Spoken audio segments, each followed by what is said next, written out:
Welcome, welcome, welcome. Happy Resurrection Sunday. I'm going to clean off my camera so you guys can see me a little bit better. So typically I watch the service on my laptop and I go live on my phone. So I'm just going to give it a couple, hi brother, I miss you. I miss all of you. So I hope you guys don't get tired of me saying I miss you every time I come into the Sunday school. Hi mom, hi Yaya. Happy Resurrection Sunday. Happy Resurrection Sunday. Hi Michelle, I miss you. I miss the babies. Hi Sister Chrissy. Hi Zataya. Hi Elder Tyrone, Minister Tyrone. Hey Jordan. Shouting out everybody in Sister Chrissy's household. Thank you, Mom. Thank you, everybody. Hi, Sister Scott. Thank you. I put the lesson in the intro. So the title of today's lesson is Enough Evidence to Believe in Jesus. Our scripture text is John the 7th chapter, verses 25 to 36. And our key verse is John the 7th chapter and the 28th verse. Good morning, Sister Shauna. I'm so happy to see you guys. Even virtually, I'm happy to see you guys. I'm just super excited. I'm gonna give it a couple more moments. I just wanna let you guys know we're waiting for you guys. Hi Dee. I want you guys to go to John the 7th chapter. We're gonna read verses 25 through 36. That's John the 7th chapter, verses 25 through 36. The title of today's lesson is Enough Evidence to Believe in Jesus. Hi, Aunt Angie. So as you know, I'm gonna go through the questions first. I miss you too. I'm gonna go through the questions. I'm gonna try to read them as slow as possible. Hopefully somebody could type them in as I read them. So 5 questions, like every Sunday. First question: for what reasons did the religious authorities want to kill Jesus? First question: for what reasons? Hello, Sister Angelique Anderson. For what reasons did the religious authorities want to kill Jesus? That's the first question. The second question is, why did the crowd think the authorities might believe that Jesus was the Messiah? So again, the second question is, why did the crowd think the authorities might believe that Jesus was the Messiah? I'm going to read that one more time. Thank you, Yaya, for posting the question inside of the chat. Why did the crowd think the authorities might believe that Jesus was the Messiah? The third question: for what reason did Jesus say he came into our world? One more time. For what reason did Jesus say he came into our world? Oh, I think 3 times is good. Question 3. For what reason did Jesus say he came into our world? Question 4. Why did some in the crowd believe that Jesus was the Messiah? Question 4. Why did some in the crowd believe that Jesus was the Messiah? One more time. Why did some in the crowd believe that Jesus was the Messiah? And finally, question 5. Why did Jesus say some would search for him, but not find him, and they could not come where he was? Question 5. Why did Jesus say some would search for him, but not find him, and they could not come where he was? So I'm going to go ahead and read. Why did Jesus say some would search for him, but not find him, and they could not come where he was? So I'm going to go ahead and read John, the 7th chapter, verses 25 to 36. I want you to try to keep those questions in like the forefront of your mind, and try to answer them in your mind or even in the chat as we go.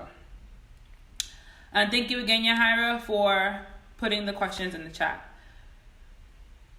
So John, the 7th chapter, starting at verse 25, we're going to read to verse 36, and then we're going to get into today's lesson. Then said some of them of Jerusalem, is not this he whom they seek to kill? But lo, he speaketh boldly, and they say nothing unto him. Do the rulers know indeed that this is the very Christ? Howbeit we know this man whence he is, but when Christ cometh, no man knoweth whence he is. Then cried Jesus in the temple as he taught, saying, Ye both know me, and ye know whence I am, and I am not come of myself. But he that sent me is true, whom ye know not. But I know him, for I am from him, and he hath sent me. Then they sought to take him, but no man laid hands on him, because his hour was not yet come. And many of the people believed on him, and said, When Christ cometh, will he do more miracles than these which this man hath done? The Pharisees heard the people murmured such things concerning him. And the Pharisees and the chief priests sent officers to take him. Then said Jesus unto them, Yet a little while am I with you, and then I go unto him that sent me. Ye shall seek me, and shall not find me, and where I am, thither ye cannot come. Then said the Jews among themselves, Whither will he go, that we shall not find him? Will he go unto the dispersed among the Gentiles, and teach the Gentiles? What manner of saying is this, that he said, Ye shall seek me, and shall not find me, and where I am, thither ye cannot come? So I just read in your hearing John the 7th chapter, verses 25 to 36. I'm going to give you guys some context to help us to answer the questions, and then we'll talk a little bit.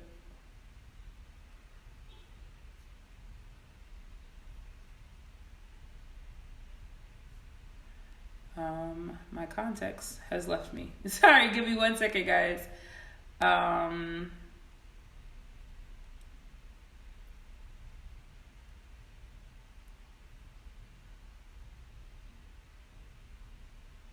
So our scripture text, or our golden text, the verse we're going to be focusing on, the verse that we want you to kind of walk away with, is John the 7th chapter and the 28th verse. Then cried Jesus in the temple as he taught, saying, Ye both know me, and you know whence I am. And I am not come of myself, but he that sent me is true, whom ye know not. The crowds in Jerusalem debated whether Jesus was the Messiah, because the authorities had not arrested Jesus, but allowed him to teach openly in the temple. Some thought the authorities really knew Jesus was the Messiah. Some thought that no one would know where the Messiah came from, while others thought Jesus came from Galilee and no prophet would ever come from Galilee.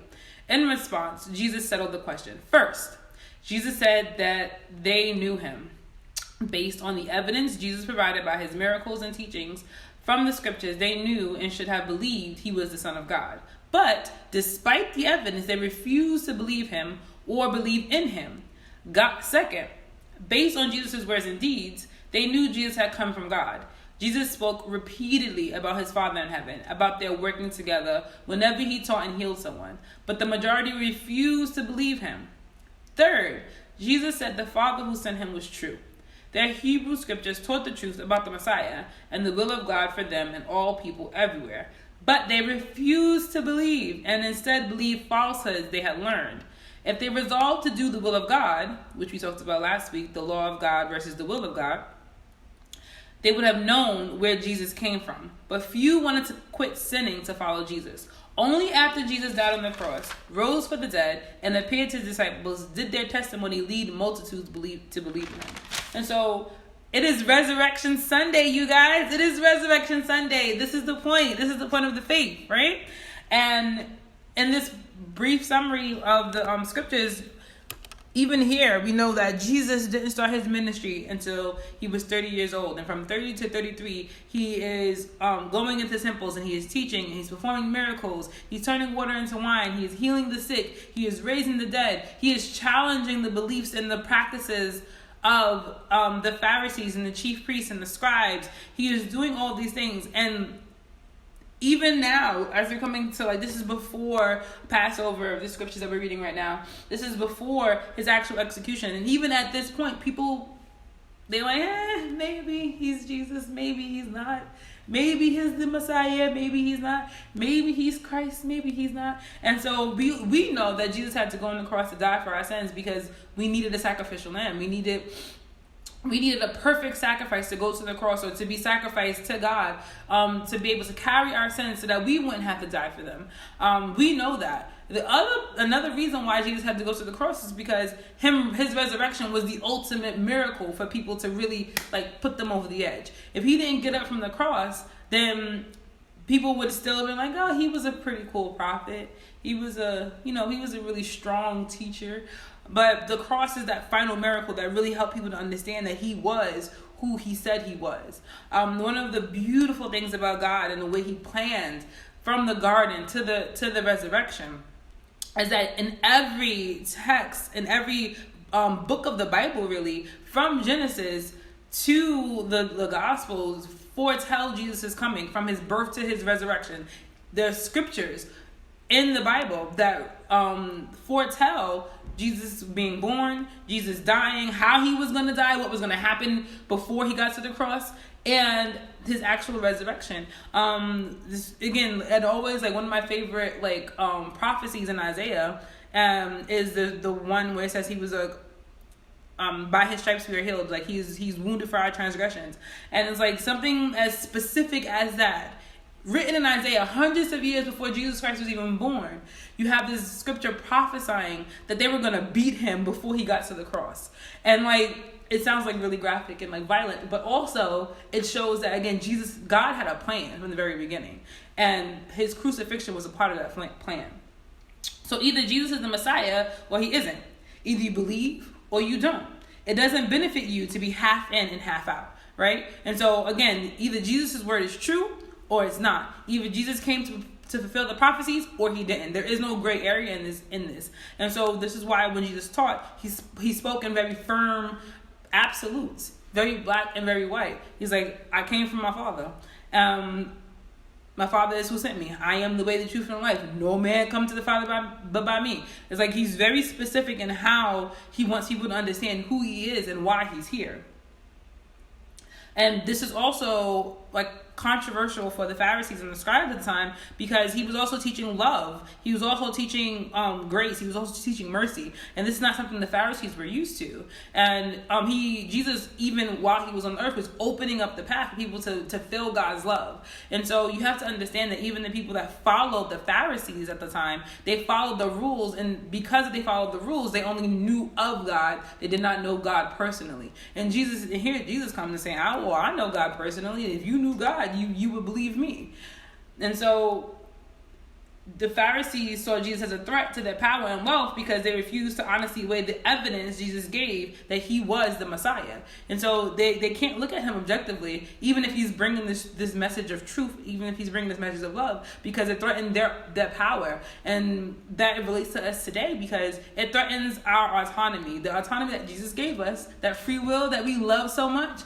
It threatens that when we have to submit to God's will, when we have to submit to his word, when we have to submit to his truth, because we like who we are.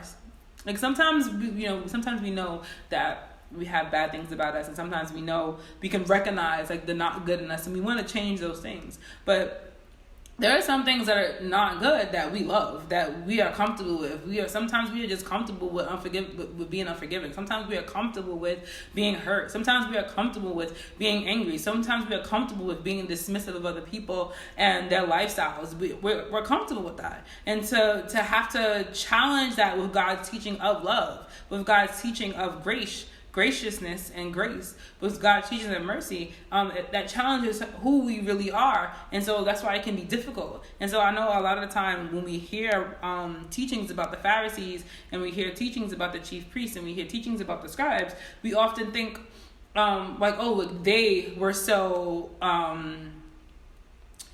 hey Sister Clark, they were so dog-headed, they were so stubborn, and how could they not believe Jesus, and how can they not believe that Jesus isn't what he said. Like, how could they think that he was delivering people from demons with the power of demons? That sounds crazy. That sounds like insane. But we do that. We become so stubborn in ourselves. We become so comfortable in ourselves that we're like, well, Jesus said for me to love people, but he didn't mean for me to love them. Or Jesus said for me to be merciful, but like I'm gonna get even. Like we do that. We may not do it the way that the Pharisees and the scribes did it, but we do participate in that kind of stubbornness and that kind of pigheadedness that the Pharisees participated in. Exactly, we are the same as them. So Jesus spoke the truth and allowed people to draw their own conclusions and come to the knowledge of their own beliefs. And so, and even in that, Jesus understanding and recognizing our pigheadedness, Jesus understanding and recognizing that we can be stubborn, Jesus understanding and recognizes that it is comfortable to be in some of our sin. He just presents us with the information. He tells us that he loves us, and he lets us to draw our own conclusions. He's been doing that since the beginning. He's like, okay, so this is who I am. This is what I want for you, and this is what I want from you. Take it or leave it. And so Jesus knew that the Pharisees and religious authorities knew God. They would have accepted him. But blinded by their own pride and sinful ambitions, they plotted to crucify Christ instead.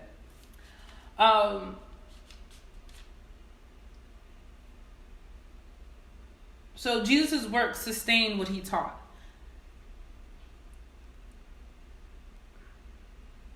And so when he delivered the demons out of people, and when he healed people, and when he spoke truth and he spoke love in the temples, all of that was the fulfillment of the scriptures, was the fulfillment of God's ultimate plan. So I want to go ahead and start answering the questions. I just wanted to kind of give you some context and kind of explanations a little bit of the scriptures before we dove in. So what reasons did the religious authorities want to kill Jesus? I talked about a little bit of that already. Big one was that he broke the Sabbath laws. He broke the Sabbath laws in the way that the Pharisees and the scribes had defined them and had interpreted them. And they rejected the truth about who Jesus is and would not believe he was the Son of God. They wanted to kill him because that he made himself equal to God. He made himself equal to God because he was the Son of God, because he is God. Right? He was God in human form. And they didn't want that because God in human form was telling them they had to love people, and they weren't trying to love people. They were just trying to remain in power. Why did the crowd think the authorities might believe that Jesus was the Messiah? And so it goes again to the works that he committed, to him healing people, him telling truth, and him leading with love. They let Jesus teach openly in the temple without arresting him. And so the crowd thought that, okay, well, if they're not going to arrest him for what he's teaching, then the crowd was starting to believe that he was the Messiah, which is why they couldn't arrest him until it was his time to go. And so you have all these instances in the scriptures where he says something, Pharisees and the scribes get all riled up, they want to go take him, and he disappears. Or if he says something and the Pharisees and the scribes, they get all riled up, and then they get afraid of the crowd because the crowd started to believe that Jesus was the Messiah, because they were able, because Jesus was speaking openly about the scriptures, he was speaking honestly about the scriptures, they were able to say, okay, this is what the Pharisees have been teaching us. This is the law. These are the scriptures. And here's Jesus doing all those things that the scripture said. Here's Jesus preaching all those things that the scripture said. And then they were able to take the information that Jesus openly taught in the temple and draw their own conclusions. And so the crowd was starting to believe them because the Pharisees at the time couldn't arrest him. And the people thought, okay, so he's doing everything the scripture says, and the Pharisees aren't arresting him, so there has to be some truth to this. Question 3, for what reason did Jesus say he came into our world? You can also reference John 3:16 for this. To these authorities, Jesus said that he came into the world because to these authorities, Jesus said that he came into the world because the one who he is true, I can't read today. To these authorities, Jesus said that he came into the world because the one who is true sent him.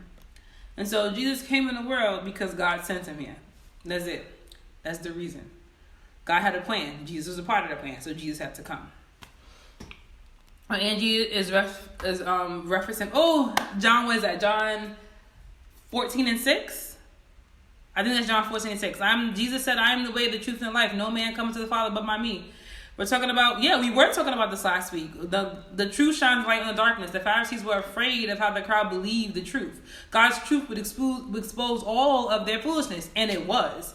And this is why by the time, I would encourage you even today to take time to actually read what was happening in the crucifixion. It was like traditional for people to be like beat and to be tortured before, but if you read how they allowed Jesus to be tortured, I actually watched The Passion of the Christ for the first time last night, never watching it again. But if you see how brutally they treated Jesus on the way to the cross, you understand that the Pharisees and the scribes, it was personal for them, because Jesus was coming and he was exposing all of their foolishness, and they did not like it. He was exposing all of their foolishness in a way that took away their power, which again is something they did not like.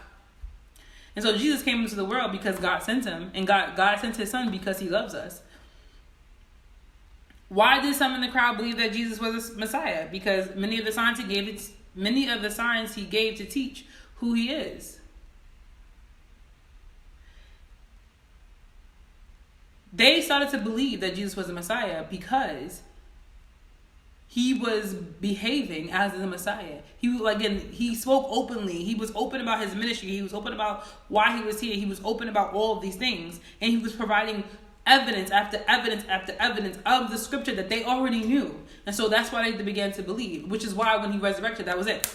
That was the final evidence that they needed. It was like, this is what the scripture said. And literally from birth to death to resurrection, Jesus fulfilled the prophecies of the scripture. He came to fulfill the law.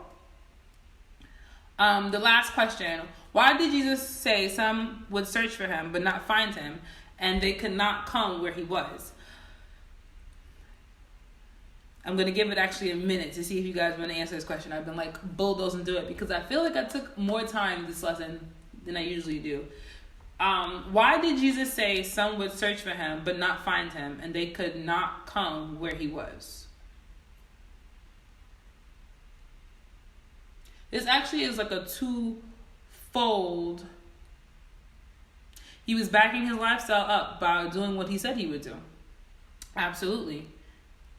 Why did Jesus say some would search for him but not find him, and they could not come where he was? And so, again, this is twofold.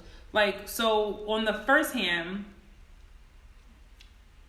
they were you have to understand the Pharisees and the scribes, and even the people who were following the Pharisees at the time, they were still looking for the Messiah. They just wasn't recognizing Jesus as it. So they're still actively searching for the Messiah. It is literal and figurative. So they were literally still searching for this Messiah. They were still looking for the man to fulfill the prophecy. He wasn't going to fulfill it the way that their interpretation of it, they wasn't going to do it. And so they weren't looking. He wasn't what their interpretation of what the Messiah was going to look like. So they were looking for him, but they couldn't find him. And then he was going to be translated to heaven. That's the other part of it. Thank you, Angie, for answering.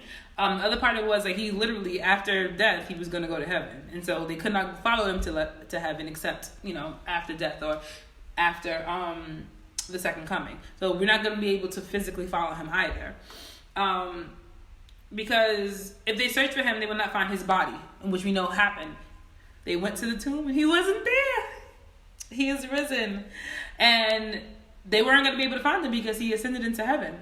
They couldn't go to where Jesus was going because they didn't believe in him or follow him. So again, if the only way they were looking for the Messiah, the physical Messiah, they didn't believe it was him, they weren't going to find him. The only way to see Jesus or to meet him or to follow him is to believe in him. If you don't believe in Jesus, you're not going to see him in heaven. So again, it's literally and figuratively, or literally and literally, really. Physically, they weren't going to be able to follow him because they couldn't see him. They couldn't acknowledge who he was. And then spiritually, that's what the word I'm looking for. Spiritually, they're not going to be able to follow him into heaven because they don't believe that he is the way into heaven. So he was going to go, but they weren't going to be able to find him. The last thing I want to read before we wrap up. Angie, you were quoting all the scripture texts that was like in my study when I was like studying for today's lesson.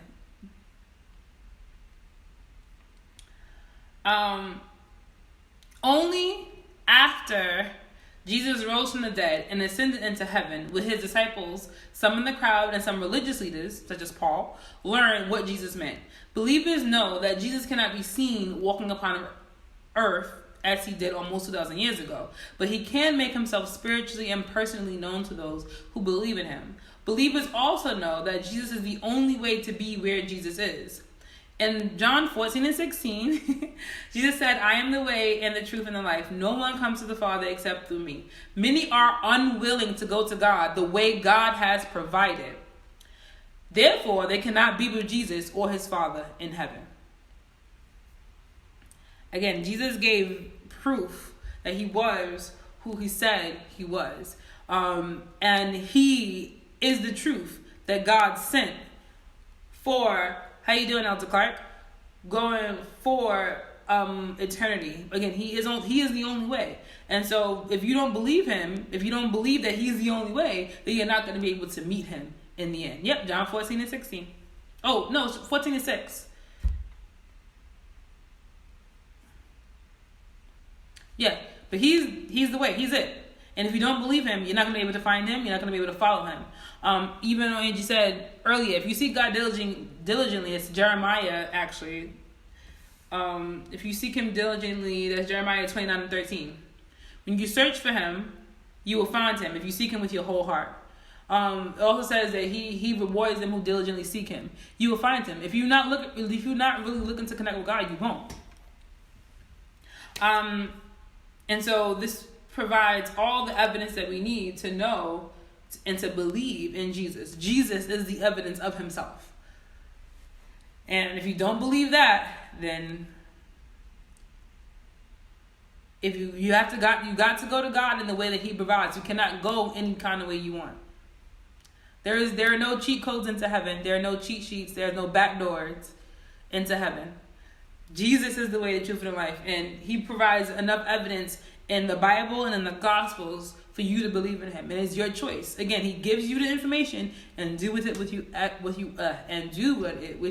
you will. If you do not believe, then you don't believe. But if you do believe, the only way to God is through his son. I hope today's lesson blessed you. I'm looking forward to be able to tune in to Elder Clark as he worships and gives us our Resurrection Sunday sermon. I love you all. I can't wait to fellowship with you in person again. God bless.